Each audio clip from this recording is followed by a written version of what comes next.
ఏం చెప్పమంటారు, ఎంత చెప్పమంటారు అన్న మా రైతుల బతుకుల గురించి. పడమన్నప్పుడేమో వానలు పడవు, పడితేనేమో గిట్ల పంట చేతుకు రాకుండా వానలు పడతాయి. ఆ వానదేవుడు కూడా మా పైన పగబట్టిండో ఏమో. మళ్ళా రైతే రాజు అన్న ఒక బిరుదు, ఎవడయ్యా రాజులేడా? నోటికాడికొచ్చిన పంట నేలపాలైతుంటే ఆ రైతు బాధ చూడాలి. కన్నీటి దార కంట జార ఆనాడు లేని కన్నీళ్ళు మేడా, ఊరి కొయ్యల కోత కష్టాల ఈత దయలేని దేవుడు రాసిన రాత. ఏం చెప్పమంటారు, ఎంత చెప్పమంటారు అన్న మా రైతుల బతుకుల గురించి.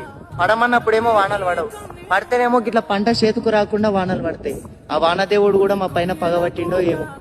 మళ్ళా రైతే రాజు అన్న ఒక బిరుదు, ఎవడయ్యా రాజులేడా? నోటికాడికొచ్చిన పంట నేలపాలైతుంటే ఆ రైతు బాధ చూడాలి. కన్నీటి దార కంట జార ఆనాడు లేని